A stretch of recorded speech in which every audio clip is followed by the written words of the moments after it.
Bismillahirrahmanirrahim. Assalamualaikum warahmatullahi wabarakatuh. Kali ini kita memasuki bab yang ke-206, yaitu ucapan Al-Imam An-Nawawi rahimahullah. Beliau mengatakan bab keutamaan salat duha dan penjelasan tentang jumlah minimal dan maksimalnya serta jumlah pertengahan, dan juga anjuran untuk rutin menjaga pelaksanaan sholat duha. Di dalam bab ini An-Nawawi rahimahullah membawakan hadis Abu Hurairah radhiyallahu anhu. Abu Hurairah radhiyallahu anhu pernah berkata, kekasihku sallallahu alaihi wasallam pernah berwasiat kepadaku. Yang pertama, puasa 3 hari setiap bulannya. Ini wasiat Nabi sallallahu alaihi wasallam kepadaku. Sebagian ulama menyebut bahwa puasa 3 hari ini adalah ayyamul bid, 13, 14, 15 di kalender Hijriah. Tapi ada yang berpendapat juga bahwa puasa 3 hari setiap bulannya ini bukan ayyamul bid, tapi bebas saja. Yang penting 3 hari gitu. Ya, di setiap bulannya. Karena di situ Nabi Shallallahu Alaihi Wasallam tidak menyebut waktu tertentu. Artinya ini berbeda dengan puasa ayyamul bid.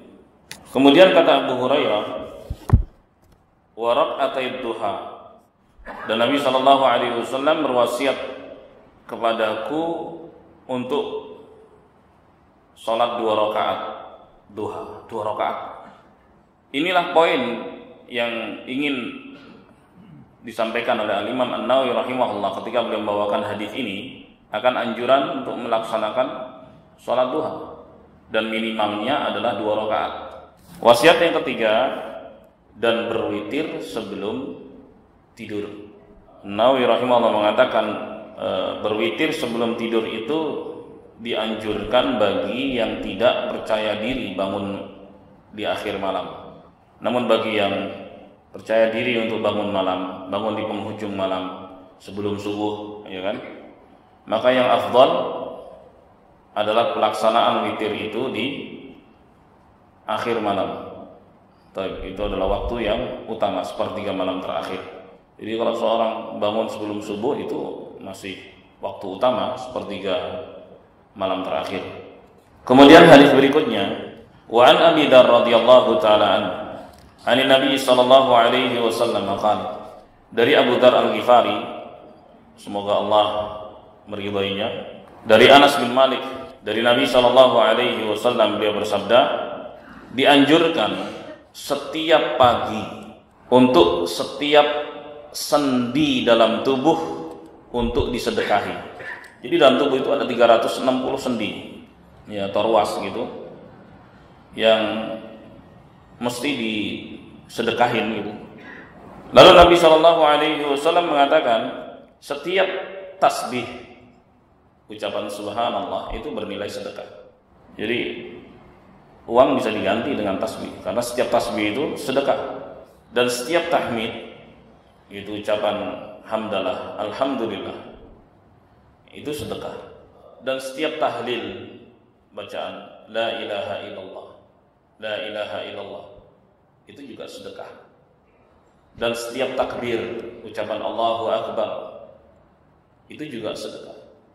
Jadi kalau seorang mengucapkan subhanallah, walhamdulillah, wa la ilaha illallah, wallahu akbar, itu bernilai sedekah. Lalu Nabi SAW mengatakan amar ma'ruf, mengajak kepada kebaikan, itu juga bernilai sedekah. Wa nahyun an al-munkar sadaqah, dan mencegah dari kemungkaran itu juga sedekah.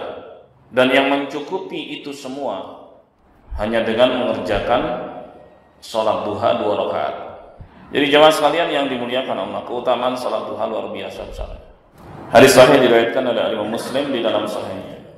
Hadis berikutnya, wa an Aisyah radhiyallahu anha qalat, beliau berkata, dahulu Rasulullah sallallahu alaihi wasallam melaksanakan salat duha itu 4 rakaat.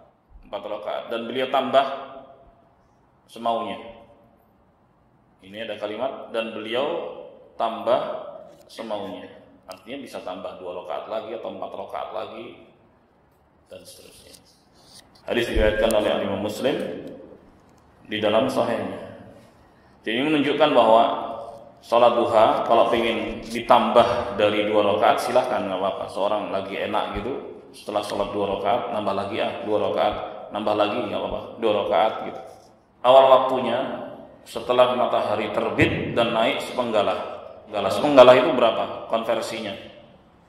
Ya, kira-kira antara 10 sampai 15 menit setelah matahari terbit. Nah itu awal waktu. Sampai kapan seorang bisa sholat duha? Ya, sampai menjelang waktu zuhur. Rentang waktu sholat duha, ya itu sejak matahari terbit naik sepenggalah sampai menjelang. Makanya saya katakan tadi sampai menjelang zuhur. Sampai menjelang zuhur. Jadi tepat di atas kepala kira-kira 2-3 menit sebelum zuhur, kan ada waktunya itu. Ini waktu tergelincirnya matahari nih, waktu zuhur. Jadi 2-3 menit sebelum zuhur itu matahari tepat di atas kepala, dan jangan sholat di waktu tersebut karena itu adalah waktu terlarang untuk sholat. Ya, sehingga kita bisa perkirakan kalau misalnya 10 menit sebelum zuhur bisa nggak sholat duha? Jawabannya bisa. Bab anjuran untuk sholat tahiyatul masjid 2 rakaat dan makruhnya duduk ya, sebelum sholat 2 rakaat. Kapanpun ketika seorang masuk masjid, sama saja apakah dia sholat 2 rakaat itu niatnya adalah tahiyatul masjid ya, atau sholat fardu, jadi disisipkan juga di situ tahiyatul masjid, atau sunnah ratibah, atau sholat sunnah rawatib, atau selainnya. Dan An-Nawawi menilai makruh hukumnya untuk duduk langsung tanpa tahiyatul masjid. Kemudian beliau juga berpandangan kapanpun seorang masuk ke masjid maka dia sholat 2 rakaat. Walaupun di waktu terlarang untuk sholat sunnah. Seorang sholat tahiyatul masjid dengan niat tahiyatul masjid itu sendiri. Ya, dia masuk masjid sholat 2 rakaat niatnya tahiyatul masjid. Atau kalau pas masuknya selesai adzan. Nah, di situ kan ada juga qobliyah kan gitu. Ada qobliyah. Baik itu qobliyah zuhur, qobliyah asar, atau qobliyah maghrib, qobliyah isya gitu. Waktunya kan antara adzan dengan iqamah kan terbatas. Kalau dia mau sholat tahiyatul masjid baru qobliyah itu kan butuh waktu. Jadi kalau dia datang ke masjid selesai adzan, maka dia bisa sholat tahiyatul masjid itu ya digabungkan dengan qobliyah. Baik qobliyah itu yang hukumnya sunnah atau yang sunnah muakkadah. Terus bagaimana kalau ketika masuk masjid sudah ditegakkan sholat fardu? Apakah dia nggak sholat tahiyatul masjid? Ya udah digabungin aja di situ, digabungin aja. Langsung dia sholat fardu ngikutin imam. Disitulah termasuk dan dihitung dia tahiyatul masjid. Kemudian hadis berikutnya, wa an Jabir radhiyallahu anhu qala ataitu Nabiy sallallahu alaihi wasallam wa huwa fil masjid faqala shalli rak'atain muttafaqun alaih. Dari Jabir semoga Allah meridainya, beliau berkata, aku mendatangi Nabi sallallahu alaihi wasallam yang saat itu berada di masjid. Ya. Jadi Jabir dari luar masuk masjid. Ketika mendatangi Nabi, sudah berhadapan di hadapan Nabi sallallahu alaihi wasallam, Nabi berkata kepada Jabir, kamu sholat dulu 2 rakaat. Nah itu dia. Dalam bentuk kalimat perintah. Ini mengisyaratkan bahwa hal itu adalah wajib gitu loh. Yang tegas lagi ketika Nabi berkata kepada Jabir yang menemuinya, beliau ada di masjid, ya, kamu sholat dulu 2 rakaat. Jadi ini diantara adab ketika seorang masuk ke dalam rumah Allah Subhanahu wa ta'ala. Jadi bentuk penghormatannya bentuk pemuliaannya ketika masuk adalah dengan sholat tahiyatul masjid. Bab anjuran untuk sholat 2 rakaat selesai wudu. Nah, ini dengan yang disebut dengan sholat sunnah wudu. Ya, selesai wudu ada anjuran untuk sholat 2 rakaat. Dalam bab ini dibawakan hadis dari Abu Hurairah radhiyallahu anna Rasulullah sallallahu alaihi wasallam qala li Bilal. Bahwa Rasulullah sallallahu alaihi wasallam pernah berkata kepada Bilal, "Ya Bilal." Jadi Nabi sallallahu alaihi wasallam pernah berkata kepada Bilal, ya, ada dialognya antara Nabi dengan Bilal. Bilal itu mantan budak, ya, mantan budak, berkulit hitam gitu, tapi mulia. Dari sini menunjukkan bahwa kemuliaan itu bukan dilihat dari ras dan bukan dilihat dari warna kulit, ya kan? Karena rasisme itu haram. Nabi Shallallahu Alaihi Wasallam itu anti rasisme. Nabi bertanya kepada Bilal, "Wahai Bilal, beritahu aku, apa sih amalanmu? Kok bisa aku dengar suara derap langkahmu di hadapanku di surga?" Ini kan Nabi sedang berhadapan dengan Bilal. Ditampakkan pada Nabi Shallallahu Alaihi Wasallam tentang derap langkah Bilal itu di surga. Siapa yang nampakkan? Allah Subhanahu Wa Taala. Amalan apa yang kau lakukan wahai Bilal? Kok sampai begitunya gitu? Istimewa. Bilal radhiyallahu anhu mengatakan, "Ya, wahai Rasulullah, nggak ada amalan spesial. Nggak ada amalan spesial.